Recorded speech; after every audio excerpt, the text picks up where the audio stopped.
నిజామాబాద్ అర్బన్లో ప్రచారంలో దూసుకుపోతున్నటువంటి బీజేపీ ప్రతి ఓటరు మాకు బ్రహ్మరథం పడుతున్నారంటూ కూడా అక్కడ ఉన్నటువంటి అభ్యర్థి సూర్యనారాయణ గుప్తా చెప్తున్నటువంటి పరిస్థితి కనిపిస్తుంది. బీజేపీ నేత అలాగే మోదీ సభలో జిల్లాలో మరింత జోష్ పెరిగిందని, మోదీ సభ తరువాత ఇచ్చిన మాట ప్రకారం మోదీ పసుపు బోర్డు తెచ్చారని, మహిళలకు సంబంధించినటువంటి 33% బిల్లుకు సంబంధించిన ఆమోదం తెలపడం ఇవన్నీ కూడా బీజేపీ పార్టీ కలిసి వచ్చే అంశాలు. ఖచ్చితంగా మేము గెలబోతున్నామని చెప్తున్నటువంటి పరిస్థితి సూర్యనారాయణ గుప్తా కనిపిస్తుంది. ఇక అంటూ మరిన్ని అప్డేట్స్ అందిస్తారు మా ప్రతినిధి నవీన్. నవీన్ చెప్పండి.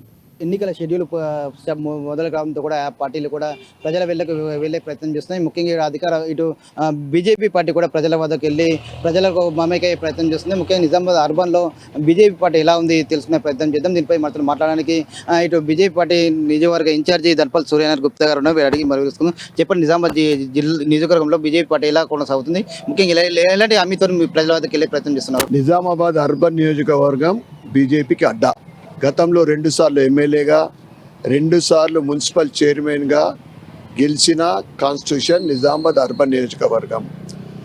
ఇంకొక వైపు ఈ 10 సంవత్సరాల క్రితము నరేంద్ర మోడీ గారు వచ్చిన తర్వాత ఒక అర్బన్ నియోజకవర్గమే కాకుండా తెలంగాణ వ్యాప్తంగా భారతీయ జనతా పార్టీ అభిమానులు లక్షల సంఖ్యలో పెరిగిపోయింది. భారతీయ జనతా పార్టీ ఎన్నడూ లేని విధంగా అర్బన్ నియోజకవర్గంలో చాలా పటిష్టంగా ఉంది.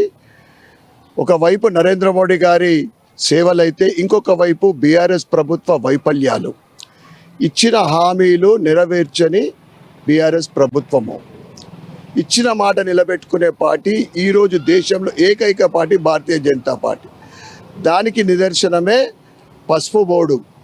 30 సంవత్సరాల నుండి రైతులు ఎదురు చూస్తున్న పసుపు బోర్డు తీసుకొస్తాని మా ఎంపీ అరవింద్ ధర్మపురి గారు ఎలక్షన్ కన్నా ముందు చెప్పడం జరిగింది. ఖచ్చితంగా ఆయన పీరియడ్ లోపలే తీసుకొచ్చిన ఘనత ఆయనకు దక్కుతుంది. ముఖ్యంగా నరేంద్ర మోడీ గారికి మేమందరం కూడా ధన్యవాదాలు చెప్పడం జరిగింది. అదేవిధంగా 40 సంవత్సరాల నుండి మహిళా బిల్లు విషయంలో అనేక పార్టీలు ప్రయత్నం చేసింది, కానీ ఎక్కడో అడ్డం వల్ల ఆ 33% మహిళా బిల్లు రావడం అనేది నిజంగా మహిళా లోకానికి ఒక వరం. ఇది భారతీయ జనతా పార్టీ ఇచ్చిన మహిళా లోకానికి ఇచ్చిన వరం. ఈ విధంగా ఇక అర్బన్ విషయానికి వస్తే 1500 కోట్లతోటి అభివృద్ధి చేసినా అని చెప్పిన ఎమ్మెల్యే బిగ్గాల గణేష్ గుప్తా, ఎక్కడ అభివృద్ధి, నువ్వు ఏం అభివృద్ధి చేసినావు, దానికి విశ్లేషణ డీటెయిల్స్ ఇవ్వమని మేము గత 7 సంవత్సరాలు 8 సంవత్సరాలు అడుగుతూనే ఉన్నాం. ఏ ఒక్కదానికి సమాధానం ఇవ్వలే. 255 కోట్లతోటి అండర్ గ్రౌండ్ డ్రైనేజ్ అంటాడు. 4 కోట్లతోటి ప్రారంభించిన మినీ ట్యాంక్ బండ్ 24 కోట్లకు వచ్చింది. అదేవిధంగా రోడ్ల దుస్థితి అధ్వాన్నము. మెయిన్ రోడ్లు బాగుంటాయి, ఎమ్మెల్యే క్యాంప్ ఆఫీస్ చుట్టుముట్టు బాగుంటుంది, ఆయన ఇంటి చుట్టుముట్టు బాగుంటుంది. ఇక ఖర్చు పెట్టాలా, కమిషన్లు రావాలా. రోడ్డు డివైడరు 3 సార్లు కూలగొట్టి 4 సార్లు వేసిండు. చెట్లు 4 సార్లు తీసి 5 సార్లు అయినాయి. ఇది అభివృద్ధి? 100 కోట్లు ఎటుపోయినాయని మేము ప్రశ్నిస్తూ ఉన్నాం. ఇంకొక వైపు డబుల్ బెడ్రూమ్ విషయంలో అట్టర్ ఫ్లాప్ ఎమ్మెల్యే, అసమర్థత ఎమ్మెల్యే బిగాల గణేష్ గుప్తా. కట్టిన ఇండ్లు ఇచ్చే చేత కానీ ఎమ్మెల్యే బిగాల గణేష్ గుప్తా 650 ఇండ్లు పూర్తయి సంవత్సరాలు గడుస్తూ ఉంది, శిథిలావస్థలకు చేరుతూ ఉన్నాయి. 650 ఇండ్లు మధ్యన ఆగిపోయినాయి. 2500 ఇండ్లకు ఆవాస్ యోజన కింద అర్బన్కు కేంద్ర ప్రభుత్వం నుండి ప్రధానమంత్రి ఆవాస్ యోజన కింద డబ్బులు వచ్చినాయి. మరి ఎటుపోయినాయో దానికి తెలియదు. ఇక ఇంటింటికి ఉద్యోగము లేనే లేదు. మధ్యతరగతి పేదలకు కావలసిన మౌలిక సదుపాయాలలో విద్య, వైద్యం మరియు ఆవాస్, ఈ మూడిట్లో కూడా అర్బన్ నియోజకవర్గ ఎమ్మెల్యే అట్టర్ ఫెయిల్యూర్. ఎందుకంటే గవర్నమెంట్ స్కూళ్ళ పరిస్థితి ఘోరాతి ఘోరం. ఏ గవర్నమెంట్ స్కూల్కి వెళ్ళాం కానీ బాలికలకు టాయిలెట్ సరిగా ఉండయి, క్లాస్ రూమ్లలో మీద చెత్త లేకుంటే రేకులు పగిలిపోయినవి ఉంటాయి, కింద కూకుందామంటే ఫ్లోరింగ్ ఉండదు, మంచినీటి వ్యవస్థ ఉండదు. హాస్పిటళ్ళు నిమ్స్తర హాస్పిటల్ జిల్లా కేంద్రంలో చెప్పి ఉన్న హాస్పిటల్లో కూడా సరి అయిన డాక్టర్లు లేరు, సగం డాక్టర్లు ఉండరు, అవసరం ఉన్నంత స్టాఫ్ ఉండదు, నర్సులు ఉండరు. ఇటువంటి ఘోరాతి ఘోరమైన వ్యవస్థ. ఒకవైపు డబుల్ బెడ్రూమ్లు మా మహిళా లోకానికి ఇవ్వడం లేదు, గవర్నమెంట్ స్కూళ్ళ పరిస్థితి అధ్వాన్నము, గవర్నమెంట్ హాస్పిటల్ దుస్థితి అధ్వాన్నము. బస్తీ దవాఖానాలని చెప్పిండు, ప్రతి డివిజన్ అని చెప్పి రెండో మూడో ఉన్నాయి, అక్కడ డాక్టర్లు కూడా లేరు. ఇంకొక వైపు భారతీయ జనతా పార్టీ అభివృద్ధిలో దూసుకెళ్తా ఉంది.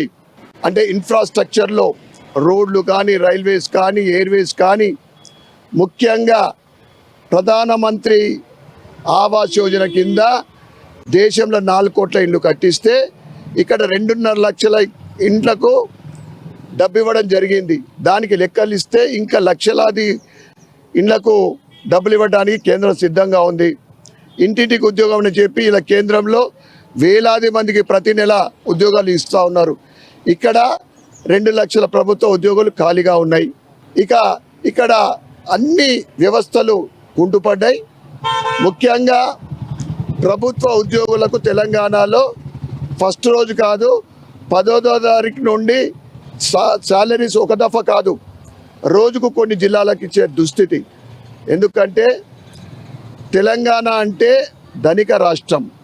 అటువంటి ధనిక రాష్ట్రాన్ని అటు కల్వకుంట్ల కుటుంబము, కాన్స్టిట్యూషన్లో బిగాల కుటుంబము, మరియు ప్రతి కాన్స్టిట్యూషన్లో ఎమ్మెల్యేల దోపిడీ, దౌర్జన్యము, భూ కబ్జాలు.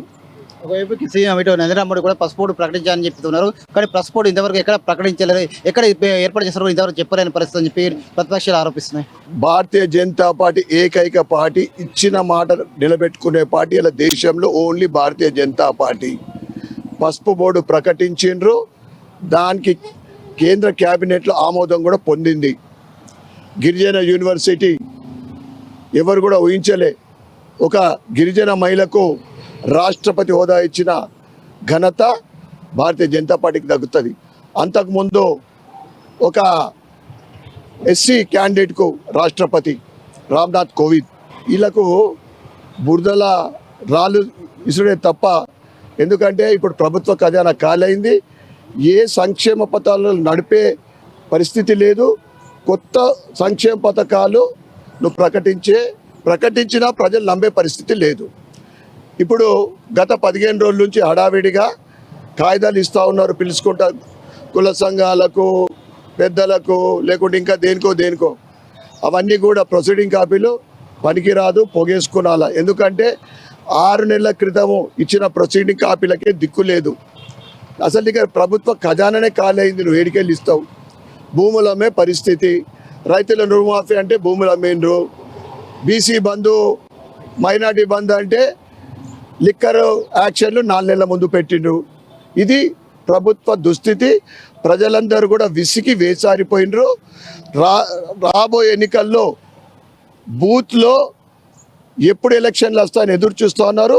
కమలం పువ్వుకు ఏక మొత్తంలో బూత్లో కమలం మీద గుద్దటానికి సిద్ధంగా ఉన్నారు. కాంగ్రెస్ పార్టీ ప్రవేశపెట్టిన 6 గ్యారెంటీలకు హామీలకు భయపడి ఇటు బీజేపీ పార్టీ నాయకులు కూడా, జాతీయ నాయకులు కూడా బలపం పట్టుకుని రాష్ట్రంలో తిరుగుతున్నారని చెప్పి కూడా ఆరోపణలు ఇస్తున్నాం. అవన్నీ కూడా ఇప్పుడు ఈయన ఇచ్చిన హామీలకే బీఆర్ఎస్ ప్రభుత్వము నడపలేకపోతుంది.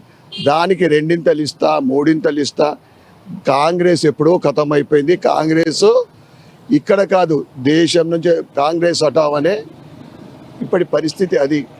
కాంగ్రెస్ ఇచ్చిన హామీలు అమ్ముడుపోయే పార్టీ. బీఆర్ఎస్ కాంగ్రెస్ ఒకటే. ఈ కాంగ్రెస్ నడుపుతున్నది కేసీఆరే. నీ హామీలని ఎవ్వరు నమ్మరు. సాధ్యం కాని హామీలు అందరికీ తెలుసు.